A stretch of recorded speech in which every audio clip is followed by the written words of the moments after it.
he sits down and says, dude, you're not going to believe this. I'm like, oh, what happened, man? He's like, I just realized I just made $100,000 in 1 month. I'm like, holy shit.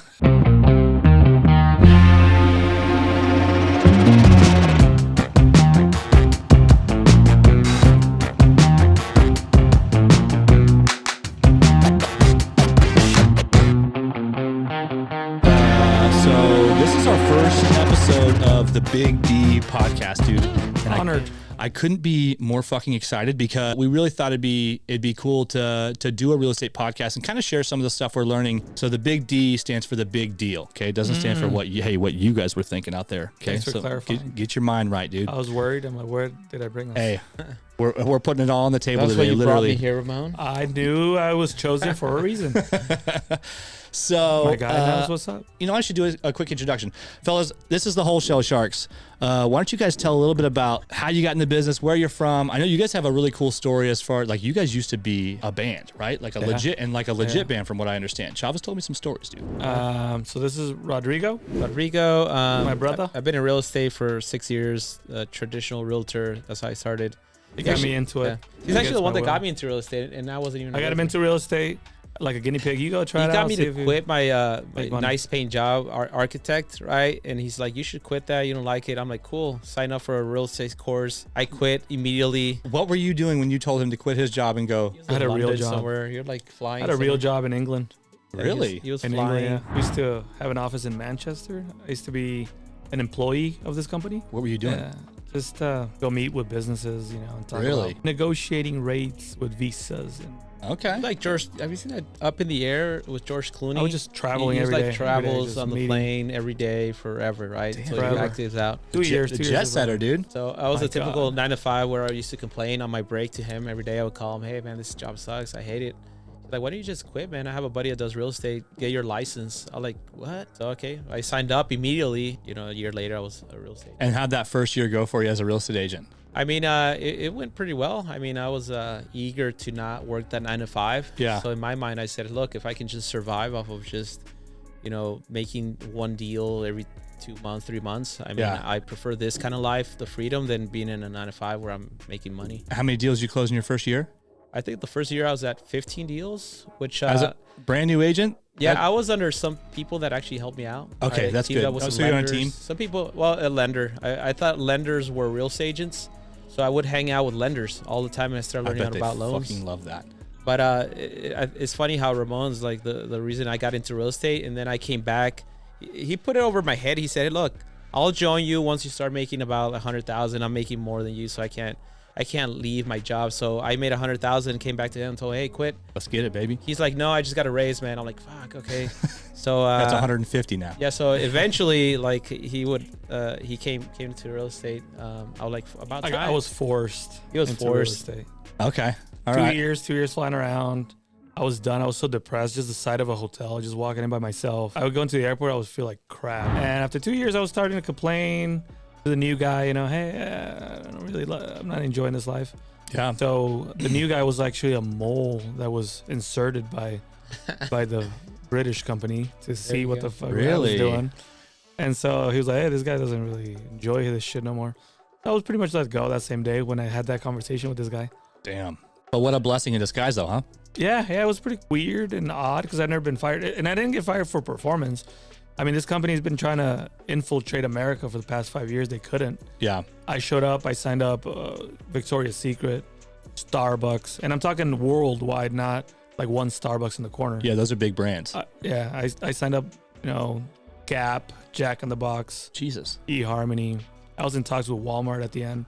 So I was doing some crazy shit establishing the brand here in the country. And I was just let go because of that. It worked out for them because my residuals were about to hit. Yeah. Because we made, 2-3 year contracts.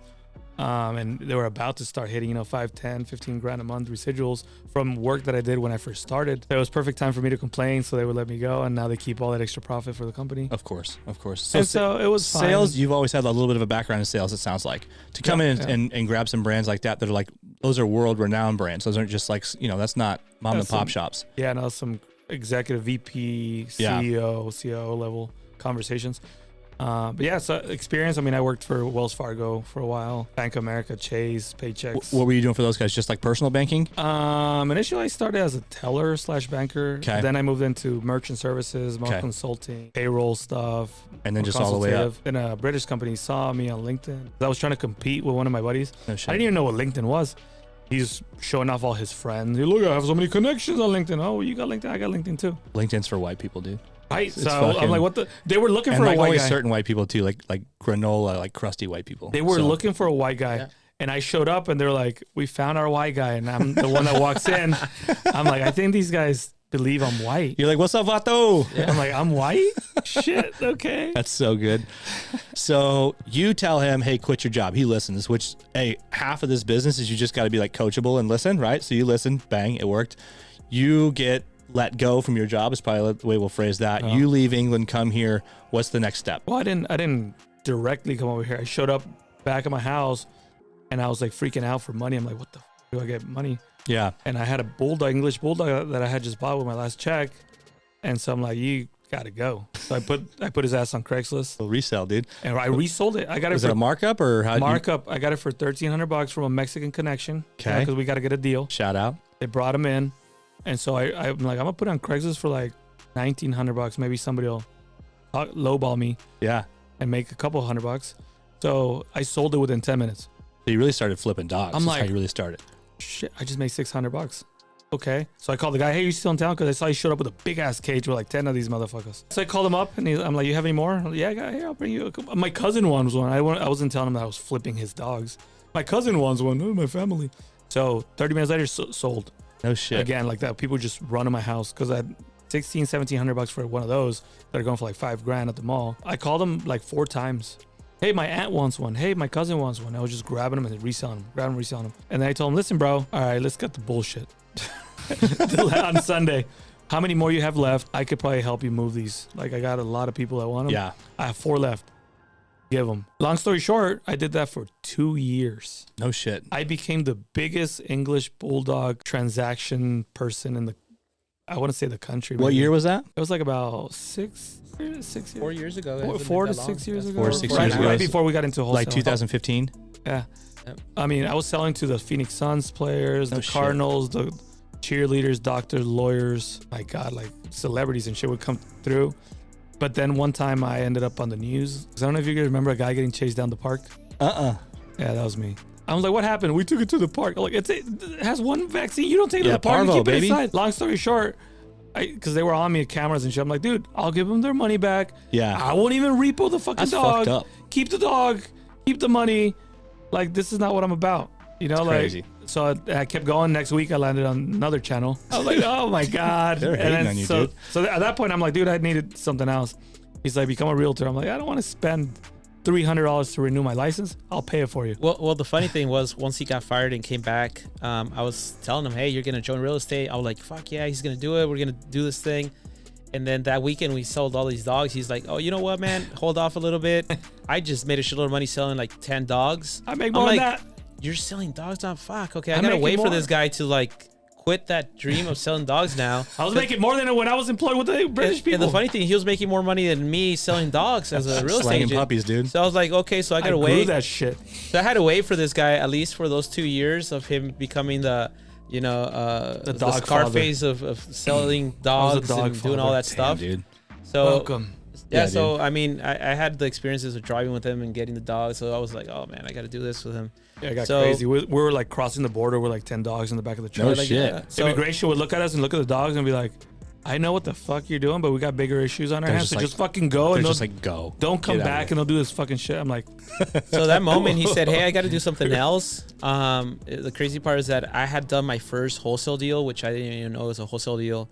I was looking for a piece of land for my buyer, and then he ended up flaking, and I didn't want to cancel on the guy, the seller. So I said I really want it for myself. I put it on the contract, and everyone was like, oh, don't get it, just sell it to somebody else, blah, blah, blah. Turns out there was a buyer that wanted to give me like $35,000 just above. offering more. Like, I'll give you more. They're like, I'll give you this much more. And I'm like, well, I can make $35,000. He probably saw this coming. So you didn't even know what you had. I didn't know it was. I didn't know How what a is this gonna wholesale go was. down? Like, what's the paperwork? Contract. I had no all that idea shit. what wholesale was. I all I knew was that I had to get out of the way to make $35,000. Yeah. What So the fuck? I ended up closing. The buyer ended up closing. I made $35,000, and then Ramon's like, "Fuck, I gotta get in." That's in awesome. this. My background was in residential finance. I was a lender for 6 years. Yeah. Even when I started to get into wholesaling, for me to wrap finance numbers, the whole deal, like contracts, easy. I had it, right?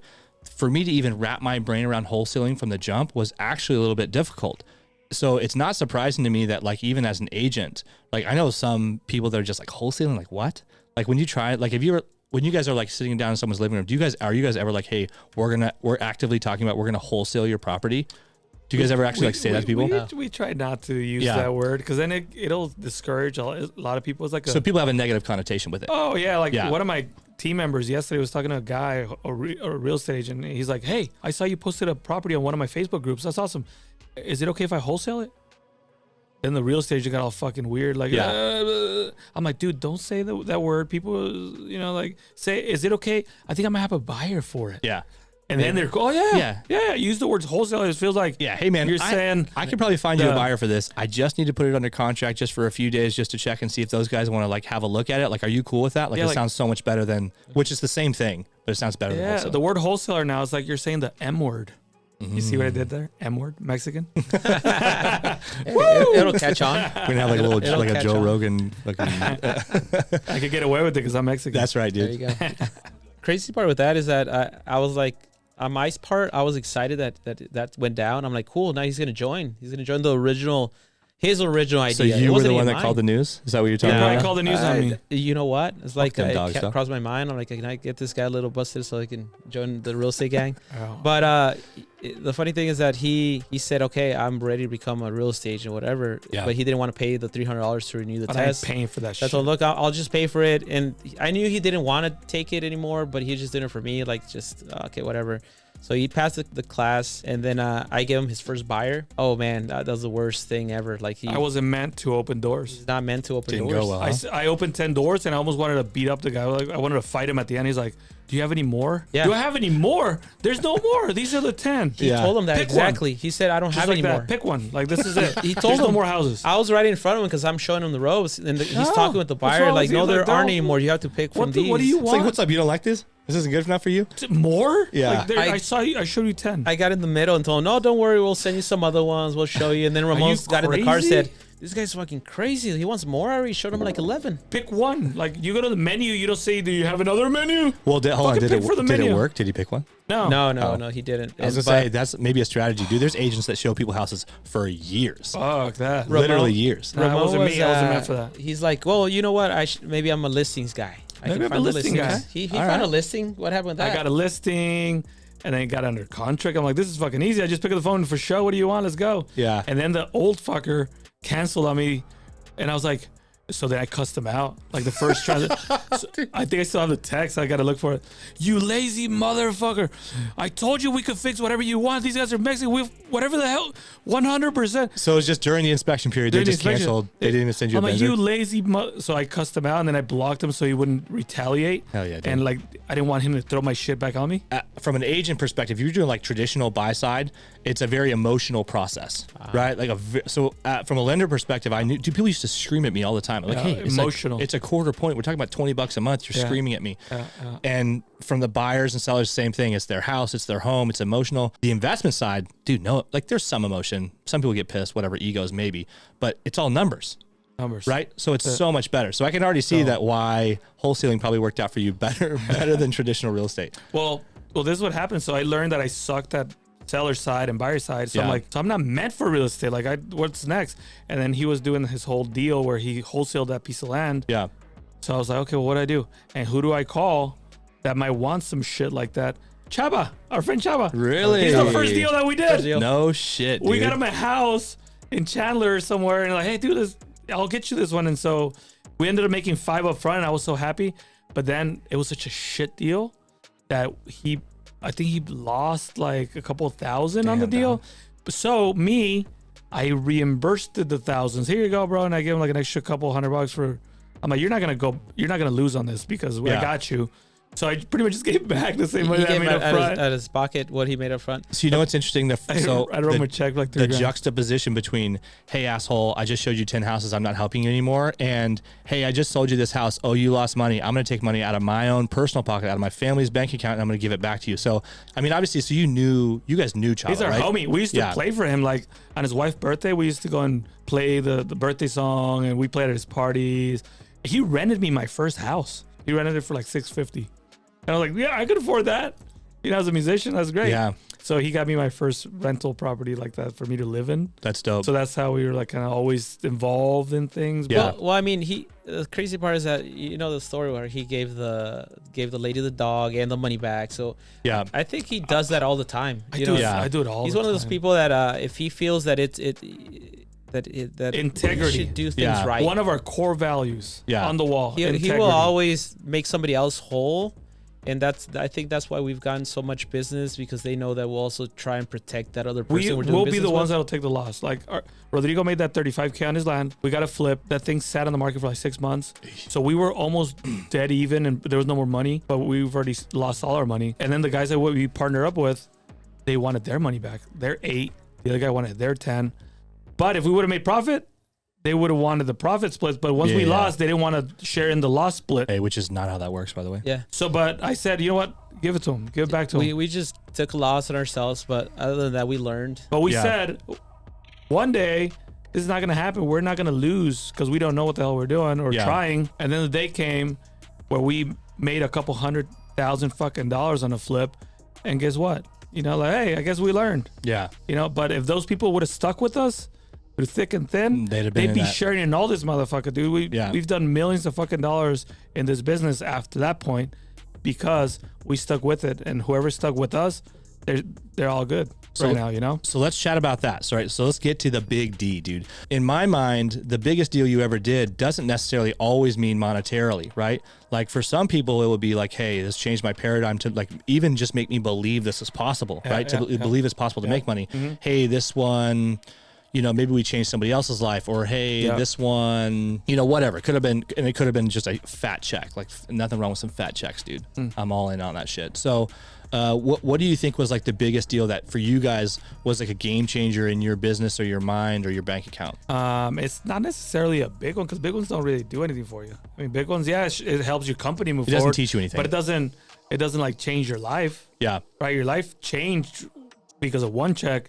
I think my first check for $5,000 with Chava was the one that changed my life because I didn't have any money. Yeah. Chava was sponsoring our auction meddling. Like he gave us a check for $10,000. Go to the auction, try to find us a deal. Let's make some money together. Really? He's the one that believed in us. He wrote me a check for 10 grand and trusted in me to know what the fuck I was doing when I didn't know shit. Come back with a check or a house, one of those things. Yeah.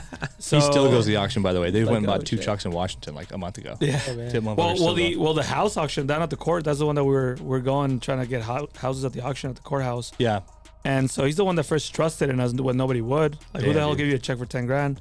And then, like, the first deal we did with him, I made that $5,000 check, and I was like, holy shit, what are my bills? $2,800 a month, all in? Yeah. So I'm like, I can live now, and I could do this for 30 days and try and make one more. Hey, Chava, you have any other friends? Maybe we will make some money off of that. But that first $5,000 check, even though I had to give like $3 grand back of it, that's the one that made me say, I'm going all in. Okay. Like I could do one of these a month. So for you, it made you, that $5,000 made you believe this was possible to do. You have to have a deal where you actually realize that this thing works, right? You do one time, Correct. You're still not sure, you're shaky, blah, blah, blah. Yeah. I think it's realizing what's your zone of genius? How are you able to make these deals? What's that niche that's going to bring you more deals? Because we can actually do the cold call and all that stuff, but if that's not a real niche, then we have to find our calling. Yep. So for him, I saw that he would post on his Facebook and he would get replies from people. Like people just replied to his messages. I post something on Facebook, like I get crickets. Hey, same shit. I'm like, nobody likes me or something. So I was like, what's going on? Everybody loves him. So I told him, dude, that's everybody your niche. Loves Ramon. That's Ramon. Raymond. Ramon. So I told him, dude, your niche is working with your friends, family members. And this guy messaged him, hey, bro, I have a house. And I told him, dude, is your circle of influence is the one that's going to get you the biggest deals out there. Yes. So once he was able to bank on that, I mean, I think that's where we started. Well, the crazy part was once we got that $5,000 check and the proof was there in the pudding, the next week or the next 2 weeks, we made a $15,000 check. off of another person that we got a deal for. So then you're like, oh, we have something here. So I'm like, oh crap. So 3 weeks later, we're closing another one, and all just for the same, business model. Hey, if you know any friends that need fix and flips, and he was recommending, oh, that guy, this guy, that guy. And at that point, we're starting to get a little bit better at the deal spotting instead of just throwing shit at people. And were you guys doing anything like direct to seller marketing at this point? No. Or were you just finding other deals that wholesalers had and JVing? So we had an office inside of Metro Center Mall that was dying. The mall was dying before it Shout closed. out to Metro Center Mall. Yeah. So that's where our office was, next to the throwback. Army. That's how we're doing the stuff. So I'm like, let's make some big ass stickers that say we buy houses, cash, fast, to see maybe we could get something direct. Yeah. And this one wholesaler walks by, and he's like, hey, I got houses, like a real wholesaler. Yeah. With VAs and shit. I'm like, oh, cool. And so that's where we got Chaba's first house from. Okay. And so then I went back to the wholesaler, hey, you have any more? I'm going to try and get one of Chaba's friends another one. And he's like, fuck yeah, I dude. got one more. Yeah, more. And it might have been his or not, but he had all the connections. So Yeah. he was just throwing houses at us. Didn't matter, right? Yeah. So we're like, oh, cool. Another 10, another 5, another 10. So then we were just going off like that. And then eventually we asked, dude, like, what do you use to try to get some of these things? Oh, go to this page, go to this, use this for texting. They're starting to help us because we're doing deals with them. Yeah. We're bringing value. He's like, who the hell are these Mexicans getting all these shit deals from me? Slanging, dude. These boys are slanging. And he would tell us, I don't think this is a good one. Oh, it's all good. It'll work for someone. So the whole thing was that he was trying to do the wholesale, and we still weren't really partners. I was just overlooking, hey, what does title do? What does the lender? Yeah.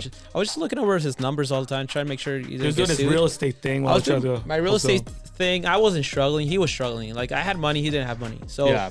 the thing is that he won't take money, but then he'll try to grind out and make his own cash, right? He wanted to switch me over to wholesale, but I didn't believe because I'm like, you're not making any money. How am I gonna? He had way more checks coming in. Yeah, I was getting my checks, realtor checks, and stuff. 1, 2, 3. So we had this office, and then I was doing my thing on one side of the office, just traditional real estate, and then he was trying to do his wholesale stuff. I'm like, well, that guy's drowning in the river I had again. a couple of cold callers for like commission only. I'm like, this guy's. Oh man, I was just waiting for him to like again, Time out. time out, and hey, come back to the real estate, man, traditional.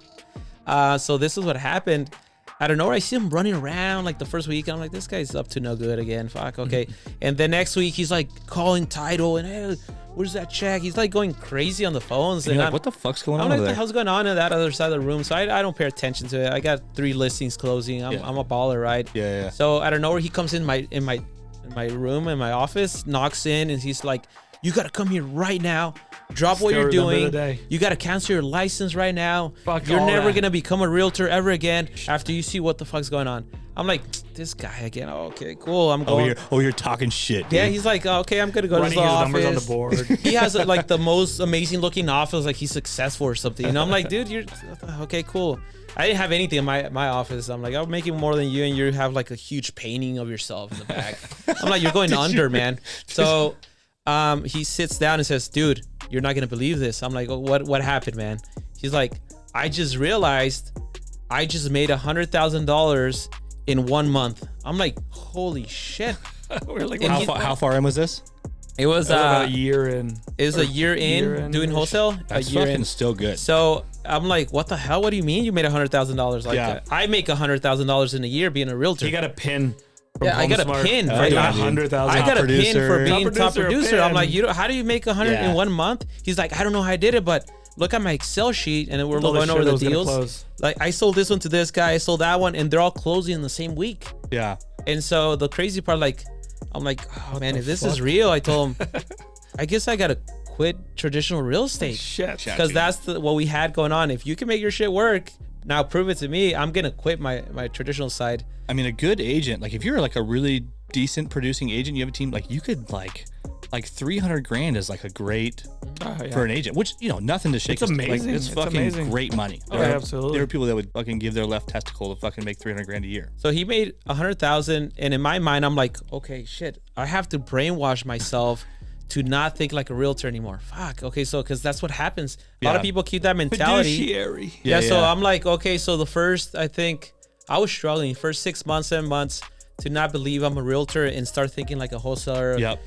I struggled so much, but we were trying, and eventually I got to a point where I wasn't a realtor anymore, and I'm like, shit, I'm able to do it, and I can support whatever he was doing. That's Yeah. when we started doing some deals.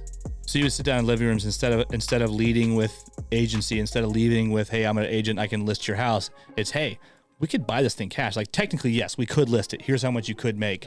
But if we bought it cash, fucking way easier, right? Yeah. And plus the market's about to crash. And Yeah. it fucking doubles. Dude, the market's been about to crash, dude. I don't know if you guys follow Robert Kiyosaki, Rich Dad, Poor Dad. Oh, yeah. He's been saying the market was going to crash since like 2016. Yeah. I bought my first house in 2015 and then my second house in 2017. If I would have listened to him, I would have literally lost out on like probably more than $500,000 just in equity on my house. Yeah. Just in equity. Ridiculous. So, and now ask me what I think about today's market. It's a little wild. Okay. It's wild. I think there's no inventory. I mean, it's really hard for something to crash when there's nothing. So I'm just worried about, there's a lot of power in a few people's hands right now with what happens with the real estate market. And that always worries me. Clearly that first $5,000 check, that was a paradigm thing, right? That's it. That was a paradigm thing. It didn't really necessarily help the business as much as it sounded like, because you gave the $3,000 back. Yeah. But then, you made that $15,000 after that. That probably sounds like more of what kind of funded the business itself. Like $15,000, if you're living modestly, at $2,500 a month, that'll float you through a few months. Yep. That'll let you scale a little bit. You brought on the cold callers on commission, but at least you can say, hey, at least I've got some shit. I can go get your data or fucking whatever. Yeah. Right? Now, what's like one that sticks out? Like, so, and for reference, sometimes you close fucking huge deals, right? And you don't feel anything because you're not going to like actually take that money, right? Yeah. Like, I tell people all the time, Lucas and I had one that we bought it. When we initially bought it, we were going to list at $650,000. So I was like, okay, we'll make like $40,000. By the time we got ready to list, I was like, oh shit, we have to list at $750,000. Like the comps have gone way up, right? That's a beautiful thing. And then our first offer came in at $840,000. So it was just in a matter of a week, we went from we're going to make $40,000 to like $240,000, right? So just a big pop. Amazing. Nothing we did, we're not special, right? It popped, right? What it was. But we didn't, dude.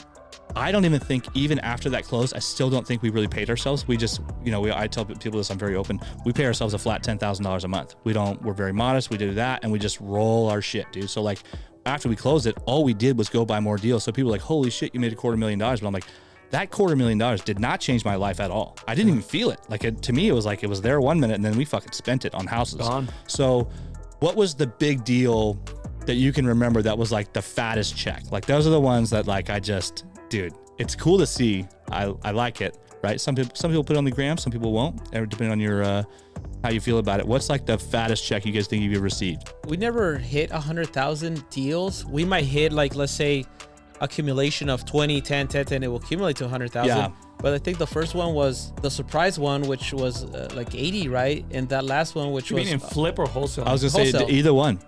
So the other one was 112 or 15 was, how much was on one wholesale deal? Mesa one? Well, that was 115.